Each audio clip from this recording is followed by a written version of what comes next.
अस्सलाम वालेकुम class 9 students. बेटे आज हमने आप लोगों की फिजिक्स की बुक का तीसरा चैप्टर डायनामिक्स स्टार्ट करना है। बेटे इससे पहले काइनेमैटिक्स में हम ये डिस्कस करते रहे हैं कि मोशन ऑफ ऑब्जेक्ट्स, लेकिन वहां पर हमने कहा था कि the study of motion of objects without their causes, कि वहां पर हमने मोशन ऑफ ऑब्जेक्ट्स को ही स्टडी किया था, लेकिन वहां पर इस मोशन का काज, इस मोशन की वजह डिस्कस नहीं की थी।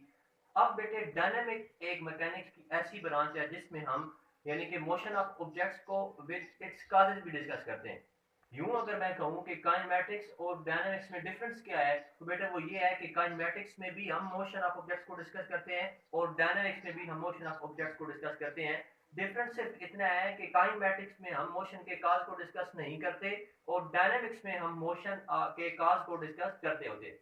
तो बेटे मोशन किस तरीके से चेंज होती है, और फिर इस चैप्टर में हम ये सारी चीज देखेंगे, और फिर मैस का मोशन के चेंज होने पे क्या रोल होता है हम ये भी इन्वेस्टिगेट करेंगे कि मोमेंटम जो टर्म है इसका क्या कॉन्सेप्ट है।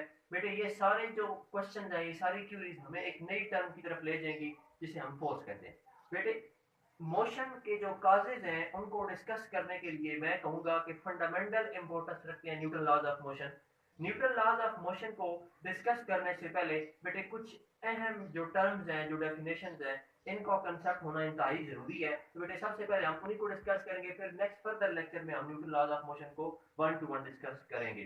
बेटे आज के लेक्चर की आउटलाइन यहाँ पर मेंशन कर दी गई है। पहले इंट्रोडक्शन था कि पिछले और अगले डायनामिक्स के चैप्टर में डिफरेंस क्या है हमें, उसके बाद फोर्स, इनर्शिया और मोमेंटम, ये तीन चीजें हमने आज के लेक्चर में डिस्कस करनी होगी।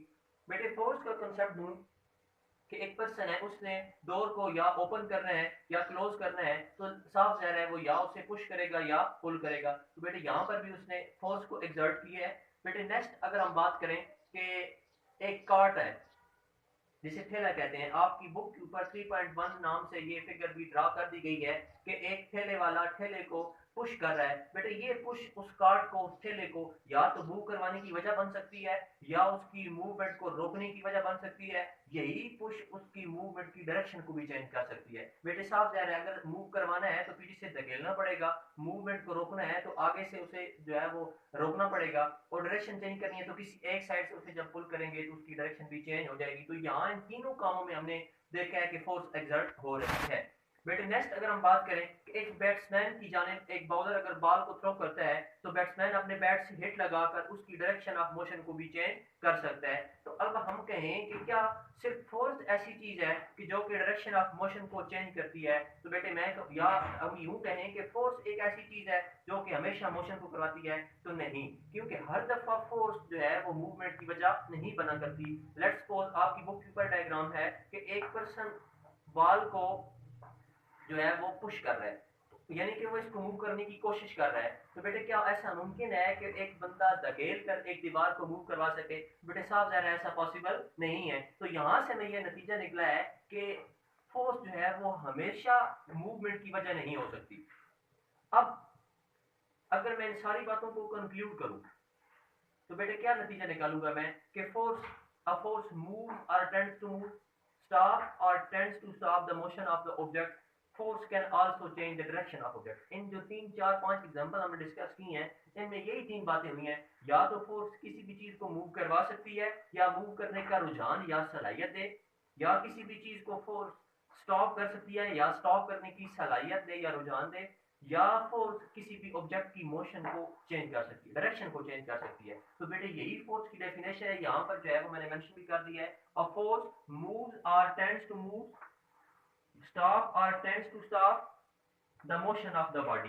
के फोर्स या तो मूव करवाती है या मूव करवाने की सलाहियत देती है, या स्टॉप करती है या स्टॉप करने की सलाहियत देती है, किसको? मोशन ऑफ द ऑब्जेक्ट को। बेटे अगली बात, the force can also change the direction of the motion of the object. के फोर्स से हम direction of motion of the object भी चेंज कर सकते हैं। बेटे फोर्स का जो एसआई सिस्टम इंटरनेशनल में यूनिट हम जो है वो काउंट करते हैं वो है न्यूटन। न्यूटन के नाम पर इसको रखा गया है। बेटे इसकी जो रिप्रेजेंटेशन है कि इसका सिंबल क्या है, तो बेटे कैपिटल लेटर एफ से रिप्रेजेंट किया जाता है फोर्स को। एक और बात बता दूं कि एक बालून जिसमें एयर फिल की हुई है, हवा जिसके अंदर फिल है, यानी कि जो फिल्ड एयर बलून है हमारे पास गुब्बारा, उसको अगर प्रेस करें तो क्या होगा, यानी कि उस पर फोर्स अप्लाई की जाए तो फिर क्या होगा?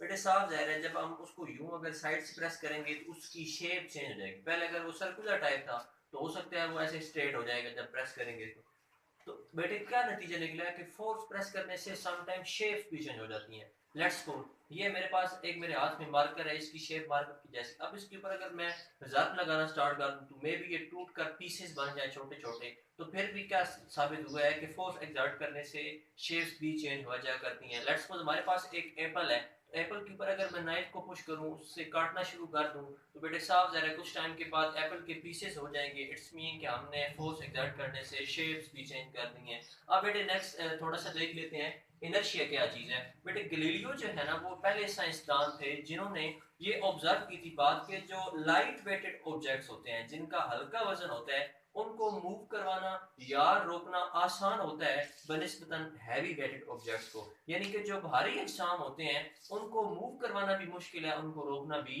मुश्किल है। इसी बात को न्यूटन जो साइंटिस्ट थे उन्होंने कंक्लूड इस लिहाज से किया था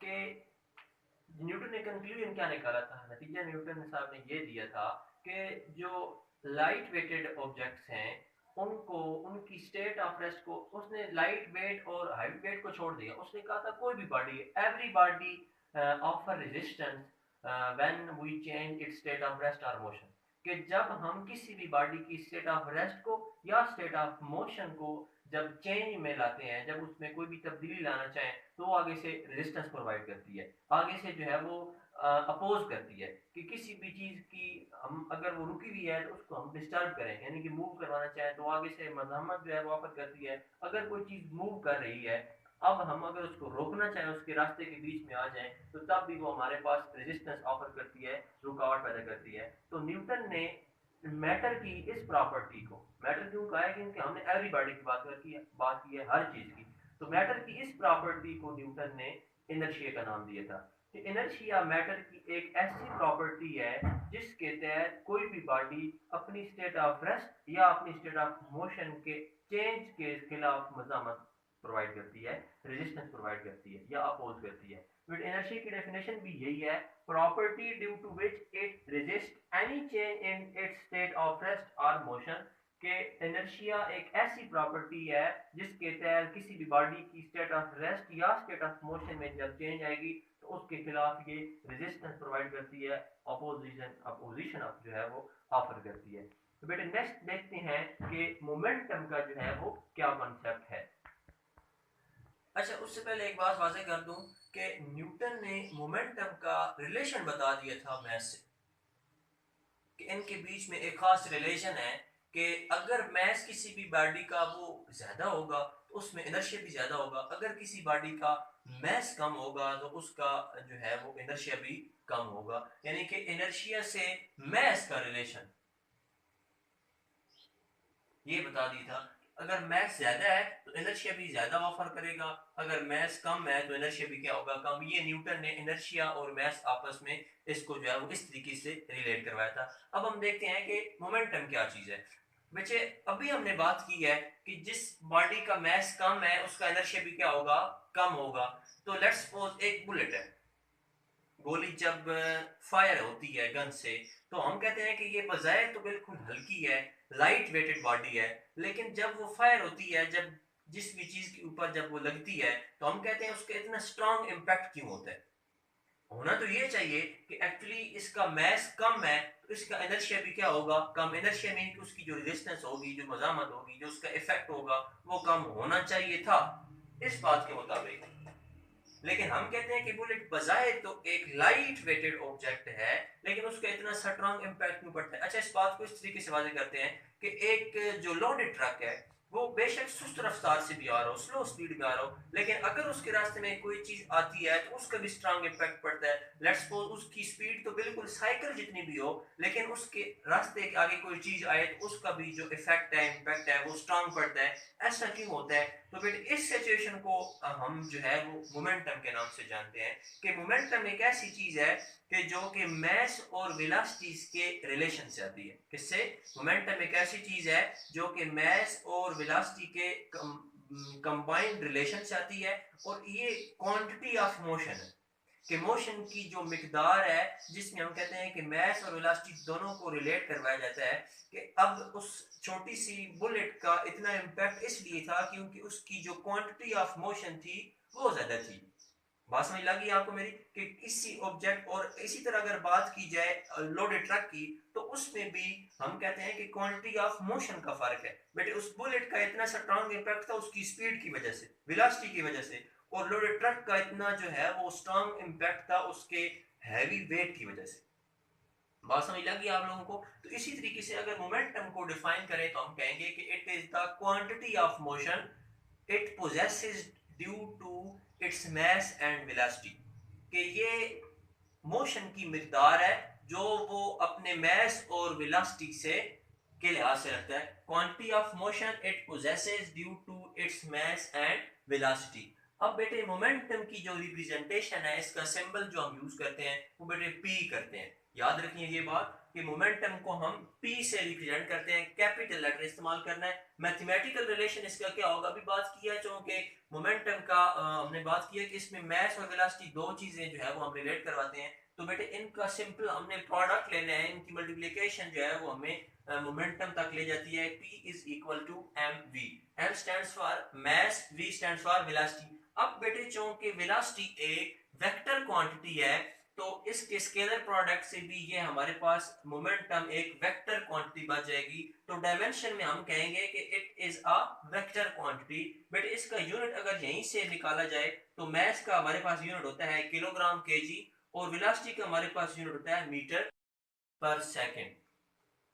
तो बेटे यहाँ तक आज की हमने आउटलाइन कवर कर ली है, जिसमें हमने पहले इंट्रोडक्शन देखा है, उसके बाद देन हमने फोर्स, उसके बाद इनर्शिया, उसके बाद मोमेंटम। नेक्स्ट हम न्यूटन लॉज ऑफ मोशन को 1 to 1 डिस्कस करेंगे।